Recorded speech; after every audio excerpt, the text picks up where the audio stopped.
Margaret had always avoided the ocean.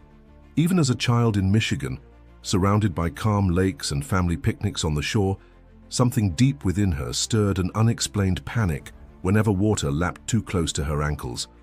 Her parents thought it was just a phase. "You probably swallowed water once and got scared," her mother would say with a chuckle, brushing back her daughter's curls.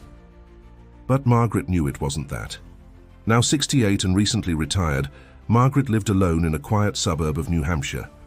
Her life was orderly, quiet, filled with crossword puzzles and gardening, but still haunted by the same irrational fear. Lakes, pools, even bathtubs filled too high would trigger a reaction.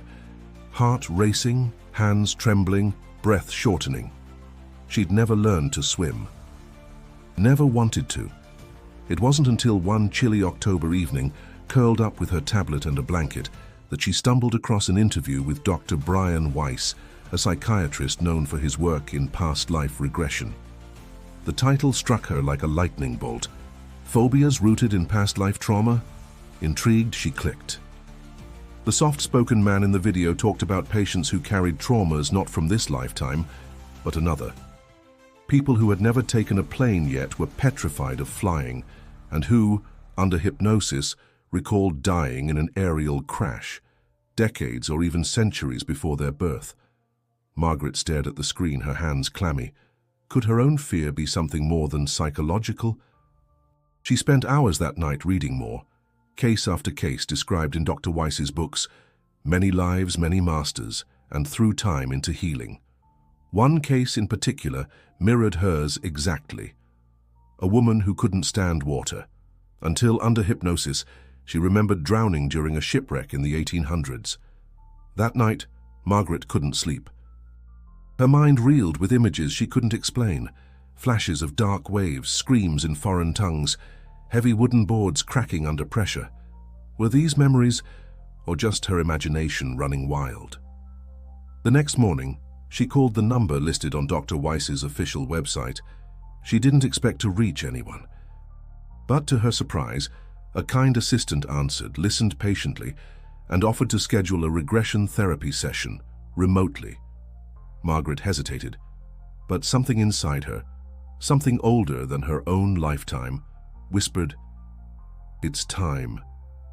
The day of the session arrived, and Margaret sat stiffly in her favorite armchair, her laptop glowing softly on the coffee table.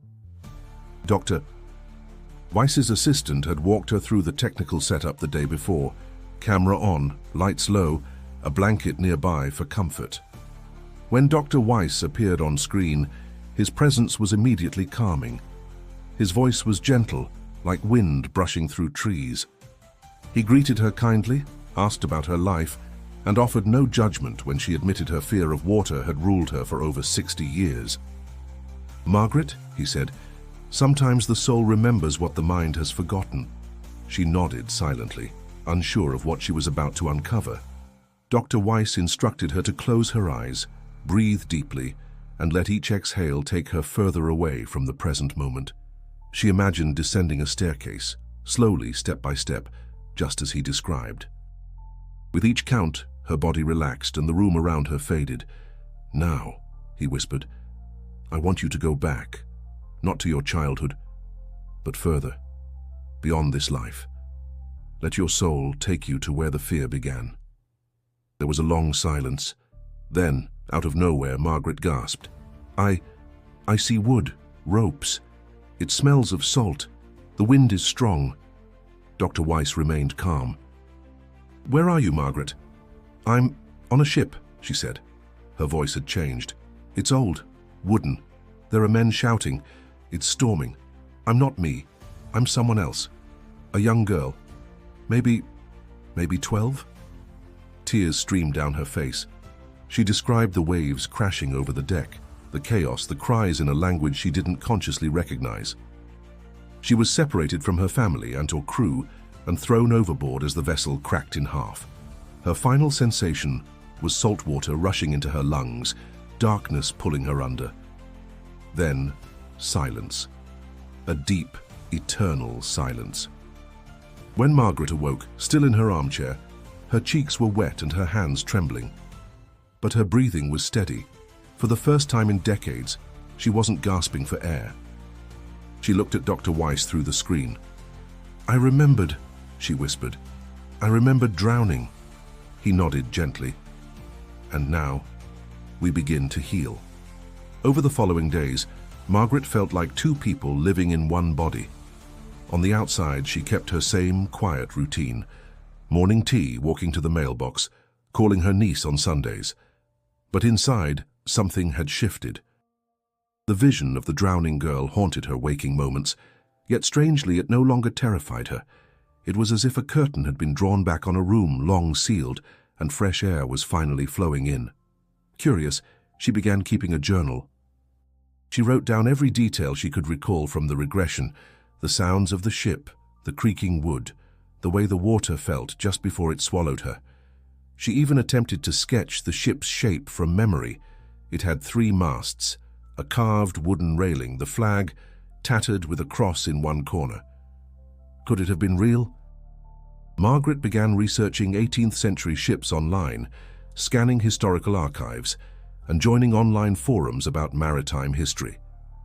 One afternoon, she stumbled upon an entry about the HMS Thetis, a British merchant ship that sank off the coast of Portugal in 1784 during a fierce Atlantic storm. Her heart stopped.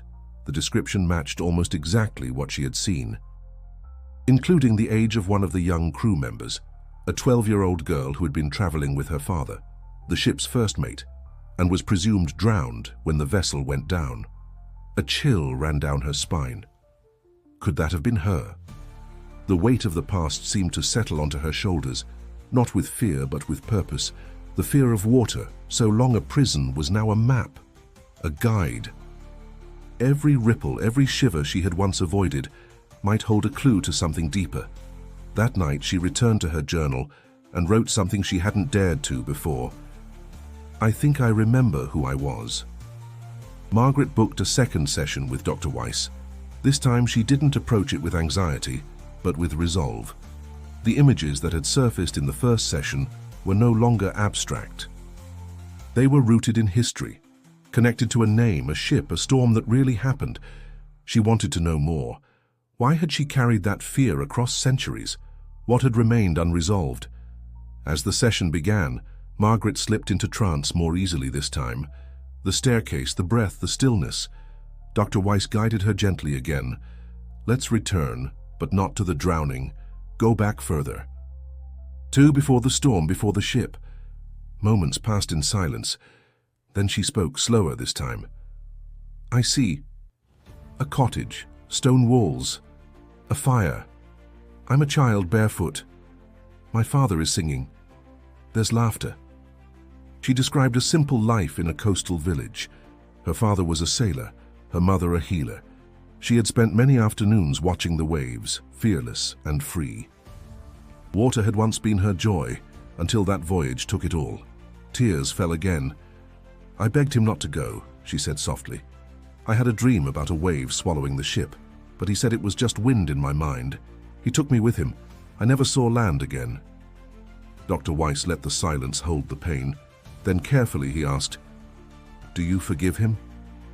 Margaret hesitated, then nodded. "Yes." He didn't know. He loved me. He thought he was protecting me. The air in her living room seemed to shift. A weight lifted. A knot loosened in her chest that she didn't even know had been tied there for lifetimes. When she opened her eyes, she smiled. For the first time in her life, the thought of water didn't frighten her. She walked to her kitchen and poured a tall glass, held it, smelled the cool clarity, then slowly took a sip. It no longer tasted like drowning. It tasted like release. Spring arrived gently in New Hampshire, and with it, a new chapter in Margaret's life. Her therapist encouraged her to take a symbolic step, something to honor the healing she had begun. Margaret thought long and hard. She didn't want anything dramatic. She didn't need to dive into the deep end or board a cruise ship. Just a gesture, a moment. So she planned a visit to the coast. Her niece drove her to a small town near Cape Neddick, where waves rolled gently onto the sand and lighthouses dotted the shoreline. The air smelled of salt and pine. Children laughed in the distance, and the water, shimmered like glass. Margaret stood at the edge for a long time. At first, the old reflex kicked in, heart fluttering, knees stiffening. But she closed her eyes, took a breath, and remembered the cottage, the singing, her father's laughter. She remembered being that little girl. Before the fear, before the storm. With slow, steady steps, she walked toward the surf. The cold water touched her toes. She didn't flinch. Instead, she laughed. A quiet, almost disbelieving laugh that echoed over the waves. It wasn't dramatic, it wasn't showy, but to her, it was a resurrection. Later that evening, she sat by the window of her seaside inn, watching the horizon glow with the last light of day. She opened her journal and wrote her final entry in the chapter of fear. Water no longer owns me.